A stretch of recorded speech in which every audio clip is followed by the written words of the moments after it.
નમસ્તે વિદ્યાર્થી મિત્રો, નોબલ સ્કૂલ ગ્રુપની ઓનલાઈન એજ્યુકેશનમાં હું આપ સર્વનું હાર્દિક સ્વાગત કરું છું. આજે આપણે ધોરણ 8 આપણો વિષય છે વિજ્ઞાન, એમાં જે તમારું ચેપ્ટર છે બળ અને દબાણ વિશે આપણે વાત કરીએ છીએ.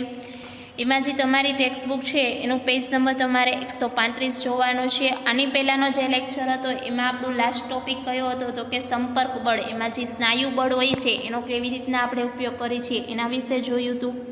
એટલે કે સ્નાયુ બળ ત્યારે જ લાગુ પાડી શકાય છે જ્યારે સ્નાયુઓ કોઈ પદાર્થ સાથે સંપર્કમાં હોય. આથી તેને શું કહેવામાં આવે છે? સંપર્ક બળ કહેવામાં આવે છે. હવે આપણે ઘર્ષણ વિશે જોઈએ. પોતાના થોડા અનુભવ યાદ કરો. જમીન ઉપર ગબડતો દડો ધીરે ધીરે ધીમો થઈ જાય અને અંતે અટકી જાય. સાયકલ ચલાવતી વખતે જ્યારે આપણે પેન્ડલ મારવાનું બંધ કરીએ છીએ ત્યારે શું પડી જાય છે? એની ગતિમાં શું થઈ જાય છે? ઘટાડો થઈ જાય છે કે નહીં? કોઈ કાર કે સ્કૂટરના એન્જિનને બંધ કરી દો તો એ શું થઈ જાય છે? એની ગતિ હોય છે એ શું થઈ જાય છે? અટકી જાય, એટલે કે એ બંધ પડી જાય છે. થોડે દૂર જઈને સ્થિર થઈ જાય છે. શું તમે આ પ્રકારના થોડા વધારે ઉદાહરણો એમાં શું કરવાના છે? ઉમેરવાના છે. ઉપરની બધી જ જે પરિસ્થિતિ હોય છે એમાં શું છે? દેખી રીતે બળ લાગતું નથી છતાં પણ તેમની ઝડપ ક્રમશર શું થઈ જાય છે? ઘટી જાય છે. થોડા સમય પછી શું થઈ જાય છે? સ્થિર થઈ જાય છે. એનું કારણ શું હોય છે? દાખલા તરીકે કોઈ સ્કૂટર છે એમાં તમે એન્જિન બંધ કરી દો તો શું થઈ જાય છે? એ બંધ પડી જાય છે. તો એનું કારણ શું છે? તો કે એ જે રોડ સાથે, એટલે કે જે જમીન હોય છે એની સાથે એના ટાયર હોય છે શું કરતા હોય છે? ઘર્ષણ બળ કરે છે.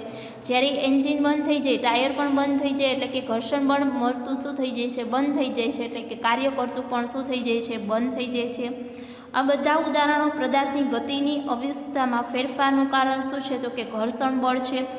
જમીન તથા દડાની સપાટી વચ્ચે લાગતું ઘર્ષણ જ ગતિમાન દડાની સ્થિર સ્થિતિમાં લાવે છે. તે જ રીતે પાણી અને હોડીની સપાટી વચ્ચે પણ શું લાગે છે? ઘર્ષણ બળ લાગે છે.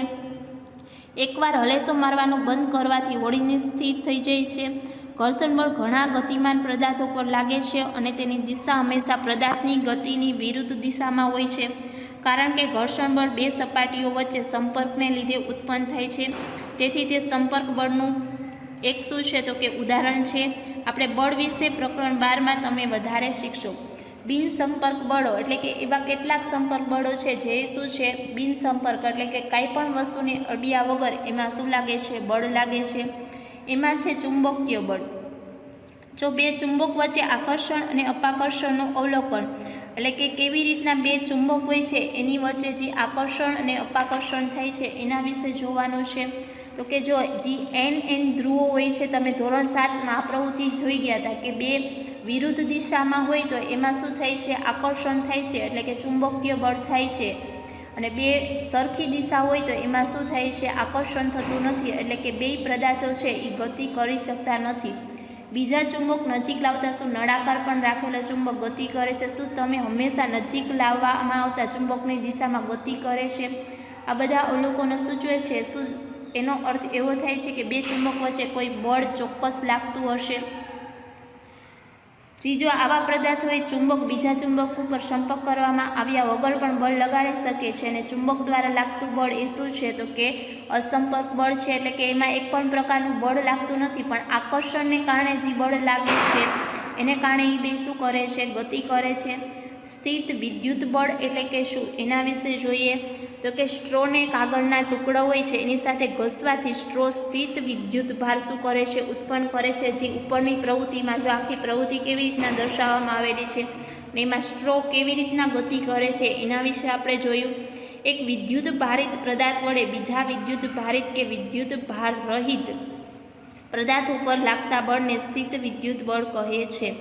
દાખલા તરીકે જો આપણે લાઇટની સ્વિચ ચાલુ કરીએ છીએ એમાં ક્યારેક શું થઈ જાય? તો કે શોર્ટ સર્કિટ થતા હોય તો આપણા શરીરની અંદર પણ વિદ્યુત દાખલ થઈ જાય તો એને શું કહેવામાં આવે છે?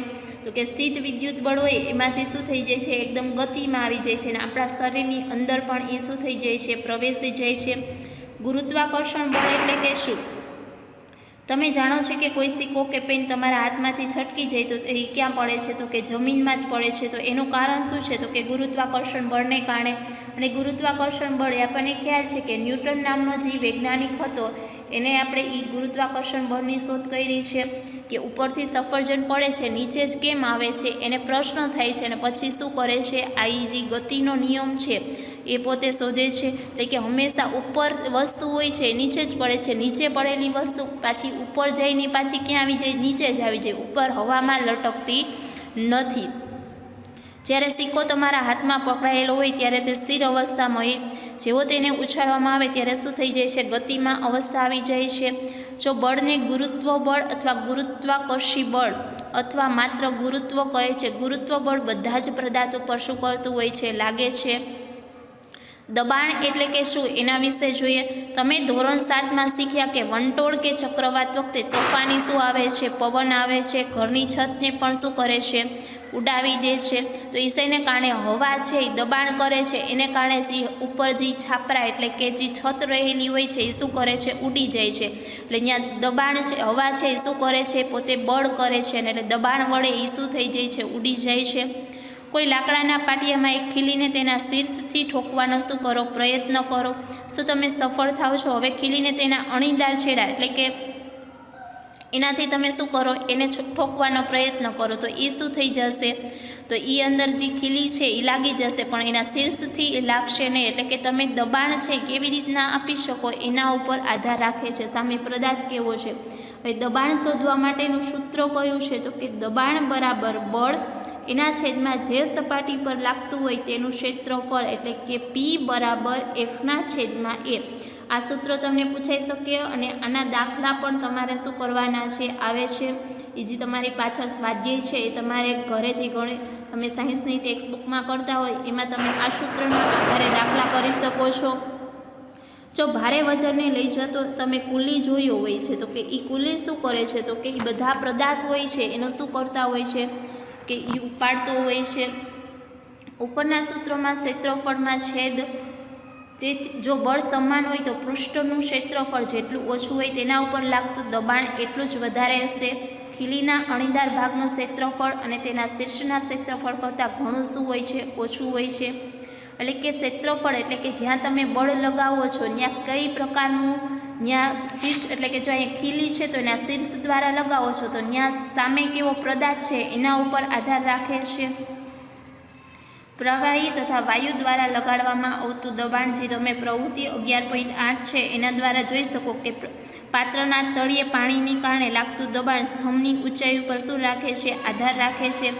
જો એક તમે બે પ્રવૃત્તિ કરેલી છે, એકમાં તમે જ્યારે દબાણ છે, હવા છે ઓછી લાગે છે તો પાણી અડધી સપાટી ઉપર છે, અને બીજી સ્થિતિમાં દબાણ વધુ લાગે છે એટલે કે હવા વધુ જ હોય છે તો પાણીની સપાટી ક્યાં જાય છે? ઉપર તરફ વધુ જાય છે. પ્રવૃત્તિ 11.9 છે એમાં પણ શું છે? તો કે જો પ્લાસ્ટિકની એક બોટલ લો તમે, પાણી કે સોફ્ટ ડ્રિંકમાં જે વપરાય છે એ જ બોટલ લેવાની છે, અને એમાં શું કરવાનું છે કે બોટલના તળિયા પાસે થોડા સેમી લાંબી એક નળાકાર નળી બેસાડવાની છે, જે તમે આકૃતિમાં જોઈ શકો છો. અને એના દ્વારા શું કરવાની છે? તો કે હવા તમારે ભરવાની છે. પ્રવાહી પાત્રની દિવાલ ઉપર શું લાગે છે? દબાણ લાગે છે, અને એના જ કારણે શું જાય છે? પાણી ઉપર જાય છે. નોંધો કે રબરની સીટને પાણીના તળિયે નહીં પરંતુ બાજુમાં લગાડવામાં આવે. શું આ કિસ્સામાં રબરની સીટનું ફૂલાવવું જોઈએ? એ પાણીના જ કારણે શું થાય છે? જ્યાં રબરની સીટ હોય છે એ શું થાય છે? ફૂલાય છે. જો એમાંથી પાણી કાઢવામાં આવે એટલે કે જે પાણી દ્વારા હવા છે એ ક્યાં જાય છે? એ રબરની સીટ હોય છે એમાં, અને જો એ પાણી જ કાઢી લેવામાં આવે તો એ જે રબરની સીટ છે એ શું થશે? ફૂલાશે નહીં. એ રબરની સીટનું કારણ શું છે? કે પાણી દ્વારા એમાં દબાણ કરવામાં આવે છે, અને દબાણના કારણે જ એમાં શું થઈ જાય છે? હવા ભરાય છે. હવે તમે કહી શકો કે પ્રવાહી પાત્રની દિવાલ ઉપર શું લાગે છે? દબાણ લાગે છે. જો બીજી પ્રવૃત્તિ છે એમાં શું છે? કે પ્રવાહી સરખી ઊંડાઈએ સરખું દબાણ લગાવે છે. તમે હવે એક પાણીની બોટલ લો, એમાં છિદ્ર કરી નાખો, બધી બાજુથી પાણી કેવું જાય છે? સરખું જાય છે. શું વાયુઓ પણ દબાણ લગાવે છે? શું તેઓ પણ જે પાત્રમાં ભર્યા હોય તેની દિવાલ પર દબાણ લગાવી શકે છે? તમે એક ફ્રીજમાં પાણીની બોટલ ભરીને રાખો, પહેલાં સ્થિતિ કેવી હતી ને 3-4 દિવસ પછી બોટલની સ્થિતિ કેવી હશે એ જોજો. કેમ કે જો 3-4 દિવસ પછી બોટલ જોશો તો એમાં શું થઈ જશે? એકદમ બરફ છે એ જામી જશે, અને બોટલ છે એ તમારે શું થઈ જશે? તૂટી જશે. એનું કારણ શું છે? કે પહેલાં બોટલ એકદમ સારી હતી ને પછી તૂટી જશે. એનું કારણ છે કે એમાં જે પાણી હતું એ શું થઈ જાય છે? બરફમાં રૂપાંતરિત થઈ જાય છે, અને એને કારણે એની સપાટીમાં શું થઈ જાય છે? વધારો થઈ જાય છે, અને જે પાણી હોય છે એ શું થઈ જાય છે? એટલે કે બરફ સ્વરૂપે હોય છે ને એ બોટલ શું થઈ જાય છે? તૂટી જાય છે. હવે વાતાવરણનું દબાણ કેવું હોય છે તો કે આપણી ચારેય બાજુ આવરણને વાતાવરણ કહેવામાં આવે છે ને આવા હવા વડે લાગતા દબાણને શું કહેવામાં આવે છે? વાતાવરણનું દબાણ કહેવામાં આવે છે. જો સપાટી પર દબાણને રબરનું શું કરે, તમને જે 11.11માં જે પ્રવૃત્તિ આપેલી છે એ જુઓ. જ્યારે તમે ચૂસકને દબાવ છો ત્યારે શું થઈ જાય છે તો કે કપ તથા સપાટી વચ્ચેની સપાટી મોટા ભાગની હવા શું થઈ જાય છે? બહાર નીકળી જાય છે. જો ચૂસકની સપાટી ખેંચી અલગ કરવાનું શક્ય નહીં બને, શું આ પરથી તમે અનુમાન લગાવી શકો કે વાતાવરણનું દબાણ કેટલું વધારે હોય? જો હવામાં છે શું વાતાવરણમાં છે હવા રહેલી હોય છે એનું દબાણ શું હોય છે? ખૂબ જ વધારે હોય છે. આપણે એક પ્રવૃત્તિ જોઈએ. જો એક માથાનું ક્ષેત્રફળ 15 સેમી ગુણ્યા 15 સેમી હોય તો હું માથા પર હવાનું કેટલું વજન હોય છે? નીચે આપેલું છે કે 15 સેન્ટીમીટર ગુણ્યા 15 સેન્ટીમીટર ક્ષેત્રફળ અને વાતાવરણની ઊંચાઈ જેટલા સ્તંભનું હવાનું શું રહેલું હોય છે? વજન રહેલું હોય છે. એનું બેયનો ગુણાકાર કરો, આન્સર શું આવી જાય તો કે 225 kg દળનો કોઈ પદાર્થનું વજન જેટલું હોય છે.